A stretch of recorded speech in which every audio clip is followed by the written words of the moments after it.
दोस्तों, नए भारत में नए लोग क्या सोचते हैं, अभी इस समय आपको सुनाता हूं नज़म कविता के द्वारा। पहला 4 लाइन सुने। सूरज को पश्चिम से निकाला जा रहा है, सूरज को पश्चिम से निकाला जा रहा है, चांद पे दिया जलाया जा रहा है, दिया में तेल अंबानी का डाला जा रहा है, सूरज पे अदानी को भेजा जा रहा है। अब आप पूछेंगे कि अदानी को सूरज पे क्यों भेजा जा रहा है? इसलिए कि अभी अभी अदानी साहब को 67,000 करोड़ का हिंदुस्तान में सोलर पावर लगाने का कॉन्ट्रैक्ट मिला है।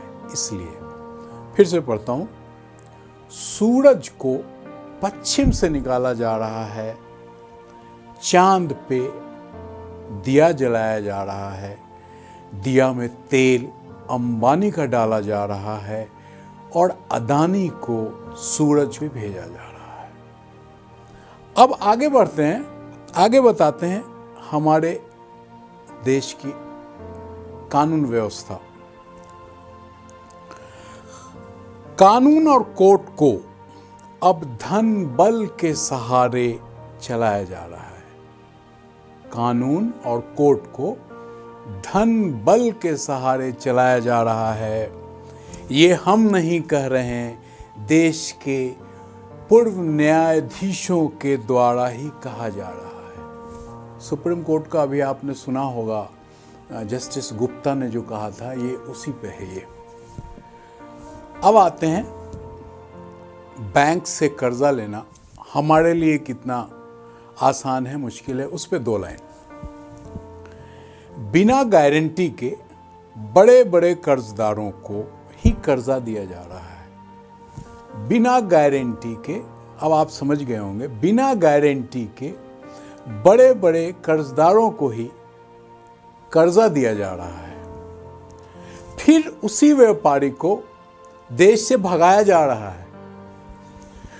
अब आते हैं, जब ये सब हो ही गया तो बहुत ज्वलनशील मुद्दा है हिंदू मुसलमान का, उस पे 2 लाइन सुनाता हूं आपको। देश के हिंदू मुसलमान को आपस में लड़ाकर, देश के हिंदू मुसलमान को आपस में लड़ाकर नफरत की सियासत से सत्ता को हथियाया जा रहा है। आप खुद समझदार हैं, आप लोग समझ गए होंगे कि कौन सी सत्ता किसने हथियाई। अब सबसे बड़ा मुद्दा आ गया साहब, देशभक्ति का।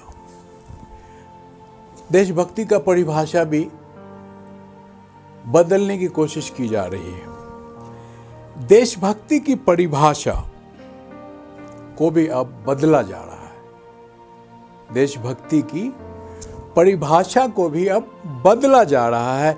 इसलिए राष्ट्रपिता महात्मा गांधी को भी जिंदा कर कर के गोली मारा जा रहा है। देशभक्ति की परिभाषा को भी बदला जा रहा है। इसलिए राष्ट्रपिता महात्मा गांधी को जिंदा कर कर के गोली मारा जा रहा है। हर चीज को जुमलों में ढाला जा रहा है। इसलिए कोरोना का इलाज भी गौमूत्र और गोबर में ढूंढा जा रहा है।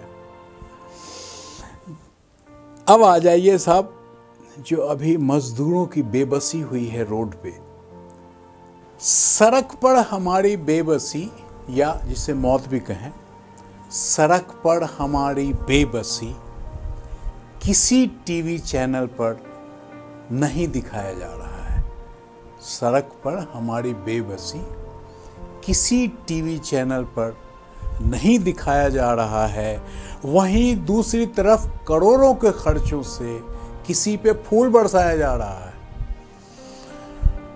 महिला सशक्तिकरण पे अब आते हैं। महिला का क्या हाल है, मेरे ख्याल में इससे बुरा हाल हमने तो नहीं देखा। मेरी उम्र 58-60 साल है। आपको 2 लाइन सुनाता हूँ इस पे। महिला सशस्त्रीकरण के ज़माने में महिलाओं को सड़क किनारे प्रसव के लिए मजबूर किया जा रहा है। महिला सशस्त्रीकरण के ज़माने में महिलाओं को सड़क किनारे प्रसव मतलब डिलीवरी के लिए मजबूर किया जा रहा है। वहीं मात्र 11 रुपए में एक बेटी को बचाया और पढ़ाया जा रहा है। 200 करोड़ का भारत सरकार का बजट है और उस 200 करोड़ में आप गूगल करेंगे तो पता चलेगा कि ज़ीरो से पैदा होने वाली बच्ची से लेके और 12 साल तक करीब करीब 17 करोड़ हैं जिनको भारत सरकार या सरकार की मदद की ज़रूरत है। उसको अगर आप कैलकुलेट करेंगे 17 करोड़ 200 करोड़ में तो 11 रुपया, वो भी हमने ज़्यादा बता दिया है। अगर एड वैड को देखें तो वो भी ख़त्म हो गया। फिर से पढ़ता हूँ। महिला सशस्त्रीकरण के ज़माने में महिलाओं को सड़क किनारे प्रसव के लिए मजबूर किया जा रहा है। वहीं दूसरी तरफ 11 रुपए में एक बेटी को पढ़ाया और बचाया जा रहा है।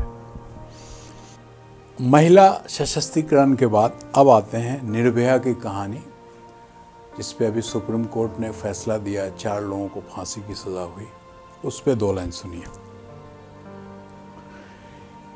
एक निर्भया की आत्मा भाग्यशाली रही कि उसके दोषियों को फांसी दी गई। एक निर्भया की आत्मा भाग्यशाली रही कि उनके दोषियों को फांसी दी गई। यहां तो अनेक निर्भया हैं जिसके दोषियों को किसी न किसी तरह बचाया जा रहा है। एक निर्भया की आत्मा भाग्यशाली रही कि उसके दोषियों को फांसी दी गई। यहाँ तो अनेक निर्भया हैं जिसके दोषियों को कहीं न कहीं बचाया जा रहा है। अब आते हैं अपनी अर्थव्यवस्था के साथ साथ पड़ोसी की अर्थव्यवस्था पर। अपनी अर्थव्यवस्था को खत्म कर पड़ोसी देश की को आत्मनिर्भर बनाया जा रहा है। तो अपनी अर्थव्यवस्था को खत्म कर पड़ोसी देश को आत्मनिर्भर बनाया जा रहा है। और हमसे बना आत्मनिर्भर देश, चाइना को बोल रहा हूं, और हमसे बना आत्मनिर्भर देश हमारी जमीन ही कब्जा किया जा रहा है। ये तो एक बॉर्डर की बात हो गई। अब दूसरे बॉर्डर पे आते हैं, नेपाल। गंभीर से गंभीर मुद्दे को भी कितना सरल बनाकर बोला जा रहा है। गंभीर से गंभीर मुद्दे को भी कितना सरल बनाकर बोला जा रहा है, जबकि चौकीदारी करने वाला देश भी हमें आंख दिखा रहा है। अभी हमारे यहाँ बॉर्डर पे, नेपाल बॉर्डर पे एक गोलीबारी हुई थी, एक हमारे जवान शहीद हुए थे। उस पे दोबारा पढ़ता हूँ। गंभीर से गंभीर मुद्दे को भी कितना सरल बनाकर बोला जा रहा है, जबकि चौकीदारी करने वाला देश भी हमें आंखें दिखा रहा है। अब इन दोनों के साथ में बॉर्डर पे क्या हो रहा है, जो मीडिया कर्मी बोल रहे हैं, दिखा रहे हैं, उस पे 2 लाइन।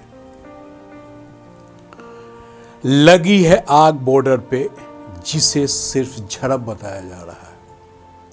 लगी है आग बॉर्डर पे जिसे सिर्फ झड़प बताया जा रहा है। सीमा पर हुए शहीदों को ही कुछ मीडिया द्वारा दोषी ठहराया जा रहा है।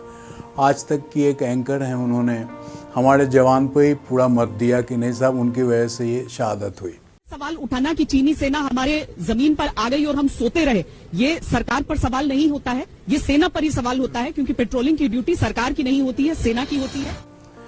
अब आखिर में हम ही हैं अर्थव्यवस्था की नींव की ईंट। हम ही हैं अर्थव्यवस्था के नींव की ईंट ए कैफी, लेकिन हमें ही सबसे ज्यादा सताया जा रहा है। हम ही हैं अर्थव्यवस्था के नींव, कि ईंट है कैफी, लेकिन हमें ही सबसे ज़्यादा सताया जा रहा है। सूरज को पश्चिम से निकाला जा रहा है, चांद पे दिया जलाया जा रहा है, दिए में तेल अंबानी का डाला जा रहा है, सूरज पे अदानी को भेजा जा रहा है। अगर आपको ये पसंद आए तो इसे लाइक करें, आगे फॉरवर्ड करें और आप अपना कमेंट ज़रूर भेजें। Thank you very much.